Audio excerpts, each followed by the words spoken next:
প্রতিদিন রাত্রেবেলায় খাওয়া দাওয়ার পরে বাসনগুলো মেজে ঘষে এখানে রেখে দিই, নয়তো সকালবেলা আমার কিন্তু অনেকটা কাজের চাপ হয়ে যায়। রাত্রে যদি বাসন না মেজে রাখি সকালবেলা খুব অসুবিধা হয়ে যায়।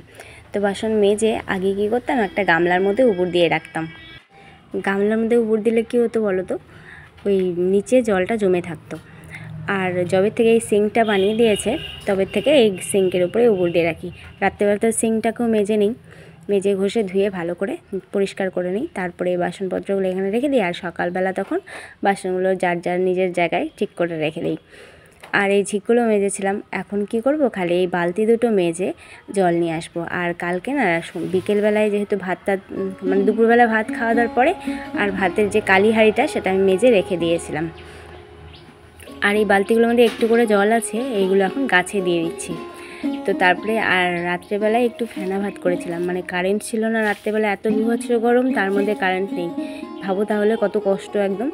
তো কারেন্ট ছিল না, তারপরে তখন করলাম কি, রাত্রেবেলা একটু ফেনা ভাত বসিয়ে দিয়েছিলাম আর ডিমের আমলেট করে নিয়েছিলাম কোনো রকমে।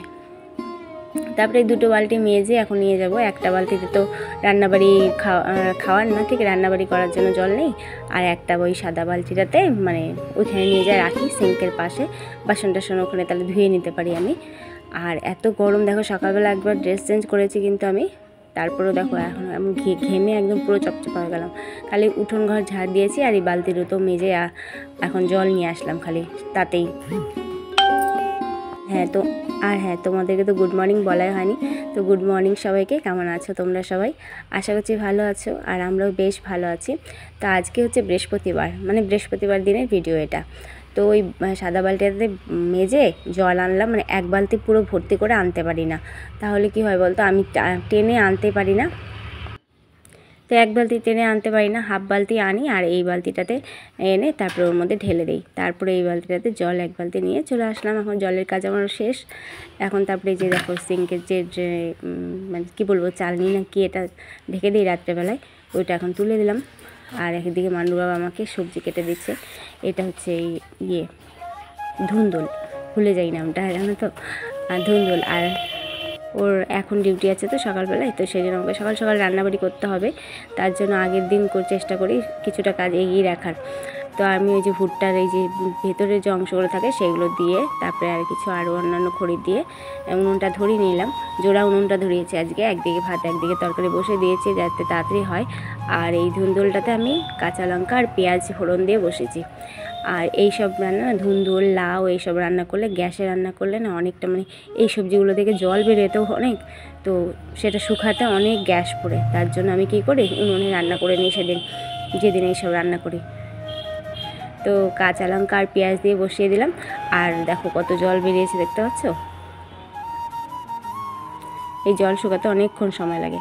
তো এবার রান্না হয়ে গেছে আমার, এই তরকারিটা করে নিলাম আর ভাতও হয়ে গেছে। জোড়া উনুনে বসালে হয় কি, একসাথে তাড়াতাড়ি হয়ে যায় দুটো রান্নায়। তো ভাত আর এই তরকারিটা হয়ে গেল, আর আমি এখন রান্না করব কচুর মাথার ভাজা। মানে ওই কচু যে এনেছিল ওই দিন, দেখো কচু তুলে আনলো, বললাম যে এই মুখী কচু, তো আর সেই মাথাগুলো ছিল আর কি, এর মধ্যেই লেগে লেগে থাকে কচুগুলো, তো এগুলো থেকে ছাড়িয়ে নিতে হয়। আর এই মাথাগুলোও খাওয়া যায় ভাজা রান্না করে। তো অর্ধেকটা করে নেব, সাদা অংশেরটার দিকটা নেব, আর কালো কালো বেশি যেটা হয়ে গেছে সেটা কিন্তু কেটে ফেলে দিলাম। তারপরে আমি এগুলোকে ছিউলে নিয়ে ধুয়ে নিয়ে চলে আসলাম, ধুয়ে তারপরে ভাজা কেটে নেব। তারপরে আমি ভাজা করব এটাকে।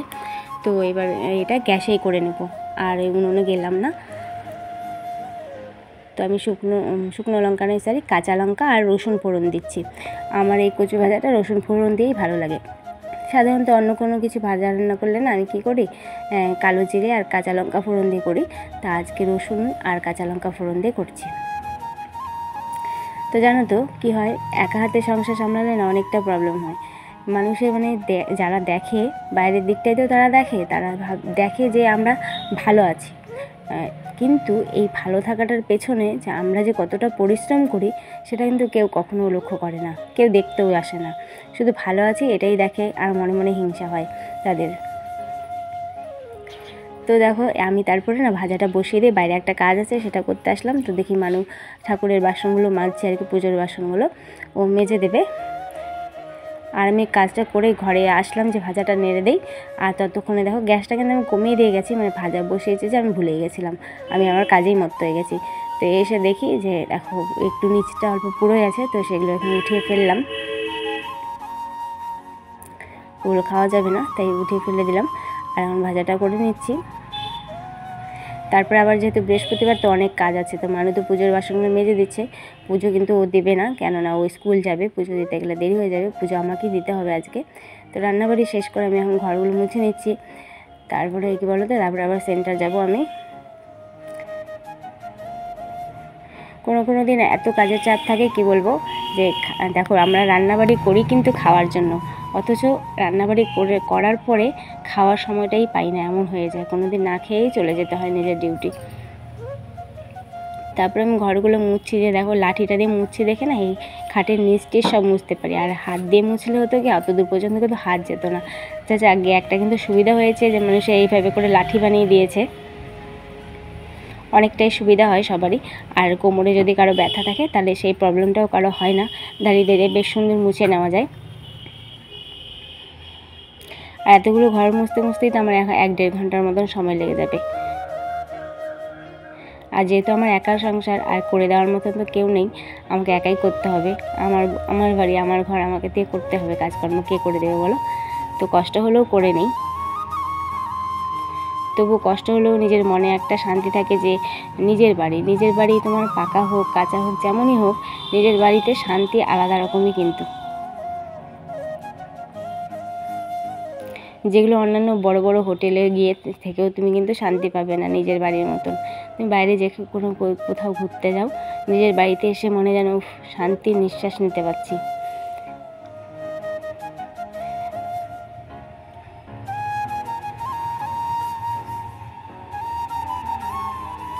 তবুও তোমাদের আমি সম্পূর্ণ ঘরগুলো মোছা দেখালাম না। তো তারপরে দেখো স্নান টান করে আমি সেন্টার চলে গেছিলাম। সেন্টার থেকে এসে আবার স্নান করেছি, এত গরম। স্নান টান করে আবার তখন পুজো দিচ্ছি। এখন যেহেতু আজকে বৃহস্পতিবার, তো লক্ষ্মী মায়ের ঘট বসাতে হবে। আর মানু বাবা দেখো আমাকে সুন্দর একটা ছোট্ট মানে আমের পল্লব পেরে দিয়েছে।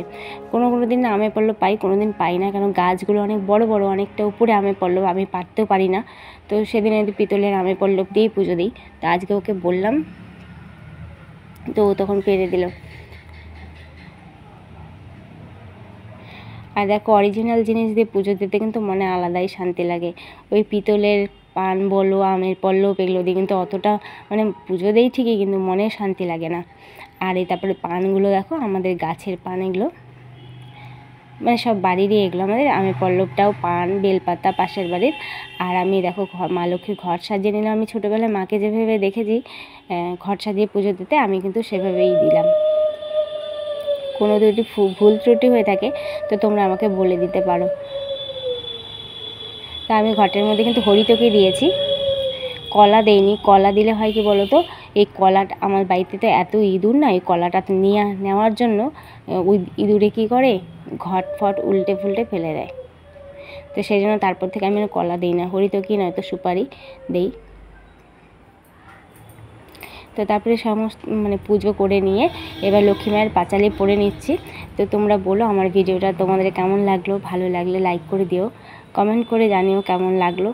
তোমরা কমেন্ট করলে মনটা খুব ভালো লাগে, যে কেমন হচ্ছে ভিডিও, ভালো হচ্ছে কি না হচ্ছে সেটা আমি জানতে পারি তাহলে। আর যদি খুব বেশি ভালো লেগে থাকে তাহলে পারলে শেয়ার করে দিও। আর এইভাবেই আমার পাশে থেকো।